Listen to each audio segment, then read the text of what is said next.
Shalom God people, anak-anak Tuhan yang dikasih oleh Tuhan. Bagaimana kabar kalian hari ini? Saya harap luar biasa ya, dan selalu berada dalam lindungan Tuhan. Sebelum kita mulai pelajaran kita, seperti biasa kita akan berdoa.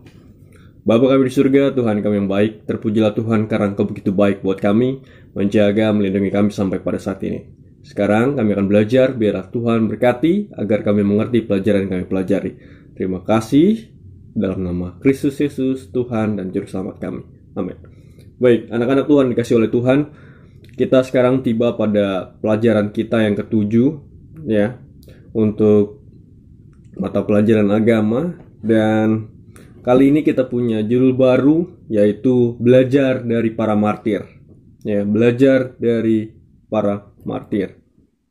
Nah, dalam hal ini martir artinya adalah orang yang berani mati demi kebenaran. Mati demi kebenaran ya. Bukan mati konyol, bukan mati karena membuat keonaran, bukan mati yang membuat orang lain menjadi rugi. Tapi mati untuk Tuhan dengan cara mempertahankan iman, tidak menyakiti siapapun, tidak melukai siapapun. Itulah namanya martir. Nah, ayat inti yang akan kita pelajari adalah Matius 24 ayat 8 sampai 13. Saya baca, akan tetapi semuanya itu barulah permulaan penderitaan menjelang zaman baru. Pada waktu itu kamu akan diserahkan supaya disiksa, dan kamu akan dibunuh dan akan dibenci semua bangsa oleh karena namaku. Dan banyak orang akan murtad, dan mereka akan saling menyerahkan dan saling membenci. Banyak nabi palsu akan muncul dan menyesatkan banyak orang. Dan karena makin bertambah kedurhakaan, maka kasih kebanyakan orang akan menjadi dingin. Tetapi orang yang bertahan sampai pada kesudahannya akan selamat. Ya, anak-anak Tuhan dikasih oleh Tuhan, kita pada akhir zaman akan menghadapi masa di mana kita akan diserahkan.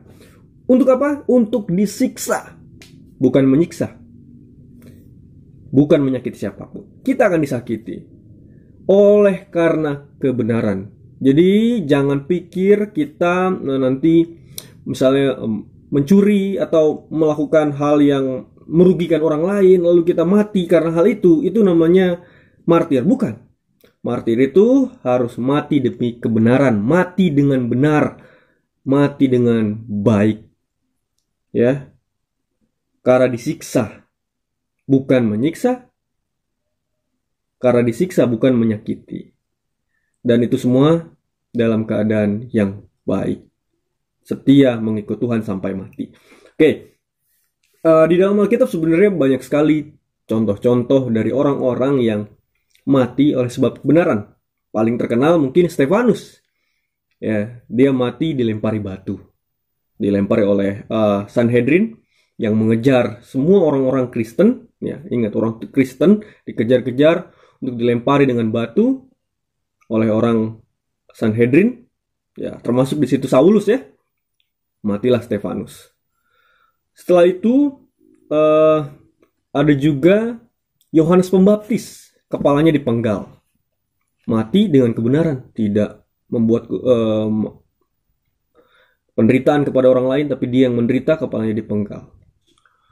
Ya, mungkin murid-murid lain juga, cuman tidak ditulis di Alkitab. Seperti Petrus yang akhirnya disalib terbalik. Lalu Yohanes Kekasih yang digoreng, lalu dia mati di Pulau Patmos. Ya. Paulus juga. Banyak rasul-rasul yang akhirnya mati secara mengenaskan, tapi dalam kebenaran. Ya, oke. Nah, sekarang hari ini kita mau lihat beberapa orang yang hidup di zaman setelah Alkitab. Ya, berarti setelah Alkitab ditulis mereka ini ada. Yang pertama adalah Polikarpus. Dia ini paling awal ya dari antara semua martir yang akan kita pelajari hari ini. Polikarpus ini adalah seorang kakek sudah tua.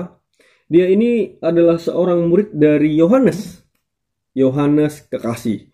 Jadi dia mengikut Yesus dalam kehidupannya. Lalu di usianya yang ke-87 akhirnya dia ditangkap. Lalu pemerintah Roma kasih pilihan buat dia. Hujat Yesus, maka kamu akan kami bebaskan. Jadi ditangkap, disuruh untuk menghujat Yesus, menyangkal imannya supaya dia bisa selamat. Tetapi ada satu kalimat yang dia sampaikan, dan kalau saya pribadi tersentuh sekali dengan kalimatnya. Dia katakan begini, 86 tahun saya telah mengabdi dan melayani Kristus. Dia tidak pernah berbuat salah dan menyakitiku. Bagaimana mungkin saya mengkhianati raja yang telah menyelamatkan saya? 86 tahun Tuhan tidak menyakiti dia. Terus buat apa dia harus menyangkal Yesus? Jadi dia lebih memilih untuk mati dibandingkan menyangkal Yesus. Karena dia rasa Tuhan tidak pernah menyakiti dia. Dan akhirnya, oleh karena pilihannya untuk setia kepada Yesus, dia mati, dibakar hidup-hidup. Itu dia. Ya, dia tidak menyakiti siapa-siapa, ingat. Tapi dia dibakar hidup-hidup. Dengan keadaan tetap setia kepada Yesus. Orang yang kedua adalah John Wycliffe. Dia ini adalah seorang yang mampu untuk menerjemahkan bahasa Latin ke dalam bahasa Inggris. Jadi dia rasa bahwa orang-orang Inggris harus mengerti Alkitab, dan karena Alkitab saat itu tertulis dalam bahasa Latin, maka dia coba tuliskan dari bahasa Latin, atau terjemahkan dari bahasa Latin ke bahasa Inggris. Tetapi aksinya ini membuat orang-orang merasa bahwa ini adalah sebuah kesalahan. Tidak boleh diterjemahkan ke dalam bahasa Inggris. Dan dianggap bahwa terjemahan yang dibuat oleh John Wycliffe ini adalah salah gitu. Akhirnya dia diasingkan oleh gereja. Lalu setelah dia meninggal, 30 tahun kemudian ada sebuah rapat. Mereka katakan bahwa mayat John Wycliffe ini adalah mayat yang najis, sehingga tidak boleh dekat-dekat dengan gereja, tidak boleh melakukan upacara gereja untuk kematiannya. Lalu mayatnya dibakar dan dibuang ke sungai jauh-jauh supaya tidak dekat-dekat kepada gereja, dianggap najis. Itulah tentang John Wycliffe. Orang berikutnya yang akan kita pelajari adalah William Tyndale. Ya, William Tyndale ini lebih banyak bahasa yang dia bisa terjemahkan. Di antaranya adalah bahasa Spanyol, Yunani, Ibrani, Jerman, dan Latin. Lalu dia berharap supaya orang-orang di Inggris mengerti Alkitab. Makanya dia terjemahkan ke dalam bahasa Inggris. Jadi kan kalau bahasa aslinya Alkitab adalah Ibrani dan Yunani. Dia sanggup untuk terjemahkan itu, lalu diterjemahkan ke dalam bahasa Inggris. Sama seperti yang dialami oleh John Wycliffe, William Tyndale ini juga tidak disukai oleh orang, dan dianggap terjemahan yang dia sampaikan ini adalah terjemahan yang sesat. Oleh sebab itu, maka dia dipenjarakan. Tetapi itu bukan membuat dia berhenti untuk melakukan pelayanan, tapi dia malah semakin bersemangat dan dia berkhotbah di penjara. Coba bayangkan. Jadi dia berkhotbah di penjara dan banyak orang yang dimenangkan dengan nama Yesus. Nah, akhirnya Inggris memutuskan bahwa dia harus dihukum mati, dan sebelum dia dihukum mati, William Tyndale katakan, "Tuhan, tolong buka mata Raja Inggris." Ya, jadi itulah kisah hidup dari William Tyndale. Nah, orang berikutnya adalah John Bunyan. Ya, John Bunyan ini sebenarnya dulu adalah penjahat. Dia adalah seorang pemabuk dan pelaku kejahatan seksual. Lalu kemudian Tuhan memanggil dia untuk menjadi seorang pengkhotbah, dan dia melakukan penginjilan. Dan ketika dia sudah melakukan hal yang baik, dia malah masuk ke dalam penjara. Dia dipenjara oleh Raja Inggris, dan ketika dia masuk penjara, bukannya membuat dia berhenti untuk melakukan pelayanan, dia malah menulis banyak tulisan, banyak sastra, ya, buku untuk menginjil, sehingga bisa dibaca oleh orang untuk mengenal tentang Yesus. Dan yang terakhir adalah pendeta Dietrich Bonhoeffer. Ya, Dietrich Bonhoeffer ini adalah seorang pendeta, dan dia adalah orang Jerman. Di zaman itu dia hidup di zaman Nazi, ya. Dan Nazi seperti yang kita tahu, ya, melalui kekuasaan Hitler, mereka berupaya supaya membantai orang Yahudi. Bagi Bonhoeffer, ini adalah sebuah tindakan yang tidak boleh, tidak wajar, dan oleh sebab itu dia katakan kalimat-kalimat yang menentang perilaku dari Nazi yang membantai orang Yahudi.